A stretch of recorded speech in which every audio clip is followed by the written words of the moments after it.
أسعد الله صباحكم جميعا بكل خير.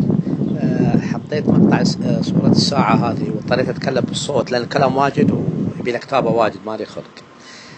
ظاهرة انتشرت في سيهات، طبعا ممكن غير سيهات بس أتكلم في سيهات لأن أنا محلي في سيهات.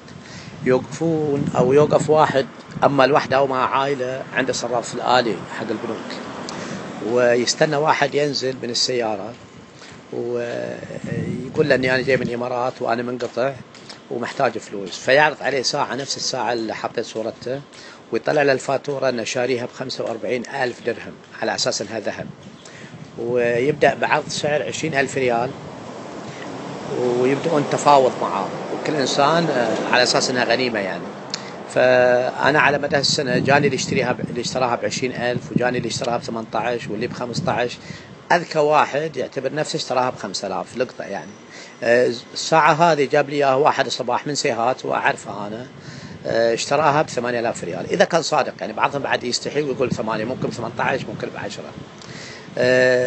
عادة طبعا هم يتقنون اللعبة هذول حق أسلوب الإقناع، إنه يخلي واحد كأنه مو معاه ينزل من سيارة ثانية مثلا ولا كأنه يعرفه.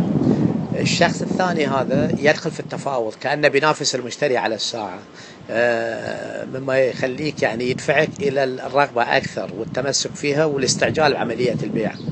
لما يدخل معك شخص منافس فتضطر أنك أنت تفوز بها يعني. وللأسف يعني كثير اللي ينصادم. طبعا أنا أتكلم عني أنا خلال هالسنة أكثر من 10، وأكيد صاغ الثانيين جاهم واللي راح القطيف واللي راح الدبام واللي راح الخبر. أنا شخصيا اللي جواني 10 يعني، وأسعارهم اللي اشتروها تتفاوت من 5 إلى 20.